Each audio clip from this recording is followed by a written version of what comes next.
Bismillahirrahmanirrahim. Assalamualaikum warahmatullahi wabarakatuh. Kami dari kelompok 4 akan mempresentasikan materi mengenai kode etik penyunting.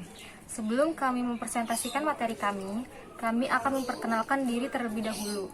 Saya Diah Ayu Widyastuti. Saya Musmirotun. Saya Nur Aini. Saya Ismaya Marianis. Saya Siska Ainun Barokah. Seperti yang sudah dijelaskan oleh kelompok sebelumnya, bahwa kode etik penyuntingan naskah merupakan suatu pedoman bagi para penyunting dalam menyunting naskah sesuai dengan kesepakatan bersama.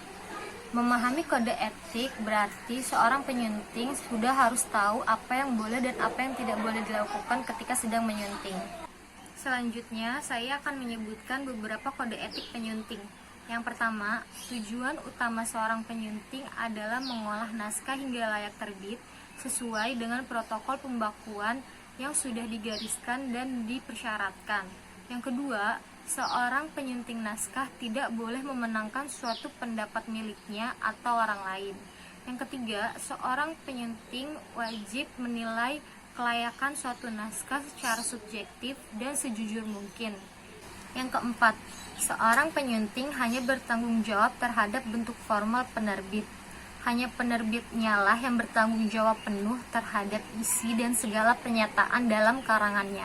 Dan yang terakhir, merupakan bentuk kriminal jika seorang penyunting mendiamkan naskah atau menggunakan pengetahuannya yang didapat dari naskah tersebut untuk menerbitkan suatu karya tulis atas namanya sendiri. Nah, saya sekarang akan menjelaskan tentang hal-hal yang wajib dipatuhi oleh penyunting. Nah, yang pertama, penyunting harus mencari informasi tentang penulis sebelum menyunting naskah atau menyunting sebuah naskah. Yang kedua, penyunting juga tidak boleh si penulis naskah. Jadi, seseorang yang menulis naskah tidak boleh menyunting naskah karena yang menyunting naskah itu harus orang lain. Kenapa? Karena jika penulis naskah ini juga sebagai penyunting naskah, nah penulis naskah ini bisa saja tidak melihat kesalahan-kesalahan yang sudah dia tulis. Jadi kurang efektif untuk menyunting sebuah naskah. Nah, yang ketiga, penyunting harus menghormati gaya bahasa si penulis. Tidak boleh seenaknya mengomentari, atau penyunting ini cuma hanya boleh menyunting naskah dan tidak boleh mengubah gaya bahasa si penulis. Yang keempat, penyunting naskah wajib merahasiakan informasi yang terdapat dalam naskah yang disuntingnya. Naskah yang ada dalam sebuah buku sebelum diterbitkan bersifat rahasia. Kerahasiaan tersebut hanya diketahui oleh penulis dan penyunting. Oleh karena itu, apabila dilanggar oleh salah satu pihak, maka akan ada sanksi yang dikenakan. Kerahasiaan naskah berupa isi materi buku, judul buku, gaya penulisan, tokoh, dan lain sebagainya. Hal ini berkaitan dengan hak cipta apabila terjadi hal-hal yang tidak diinginkan. Yang kelima, penyunting naskah wajib mengonsultasikan hal-hal yang mungkin akan diubahnya dengan naskah. Kode etik ini berhubungan kode etik sebelumnya, seperti penyunting wajib menghormati gaya bahasa seorang penulis dan penyunting wajib mencari informasi mengenai penulis. Kode etik tersebut diartikan bahwa penyunting naskah tidak dapat dengan mudah mengambil keputusan dalam penyunting atau mengubah tulisan yang telah ditulis penyunting naskah. Penyunting naskah harus mengikuti perintah dari seorang penulis.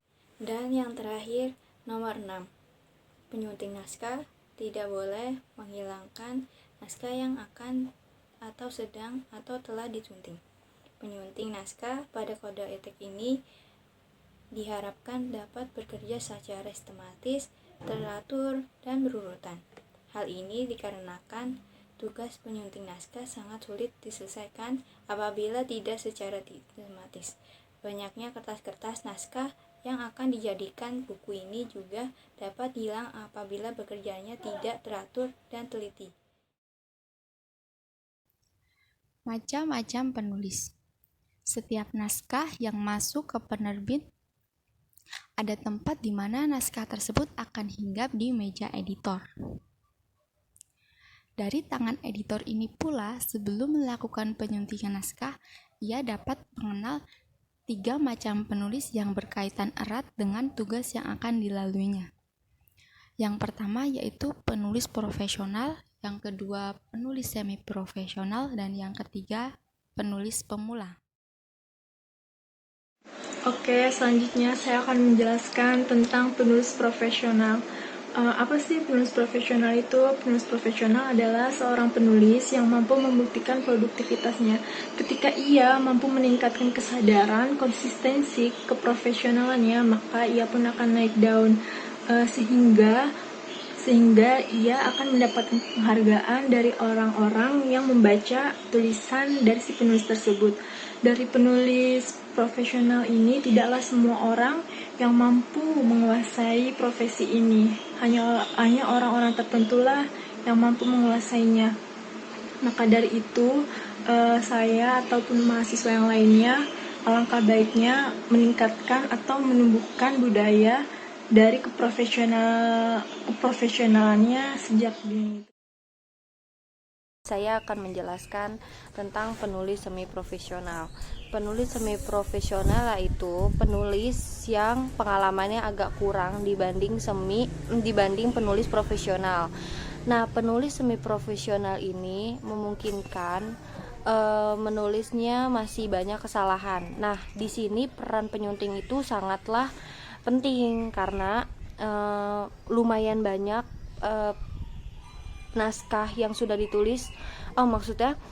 Jadi tugas penyunting itu lebih berat atau lebih banyak karena kesalahan-kesalahan yang sudah ditulis oleh penulis semi profesional.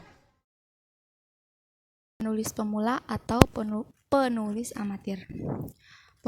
Penulis pemula atau penulis amatir merupakan penulis yang baru pertama kali mengirimkan naskah ke penerbit. Penulis belum memiliki pengalaman dalam dunia tulis-menulis, sehingga banyak ditemukan kesalahan atau kekurangan pada naskah. Tingkat kesulitan penyuntingan berat.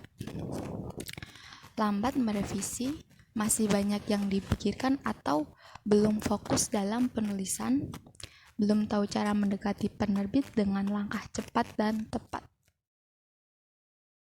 Beberapa hal penting untuk menjadi penulis.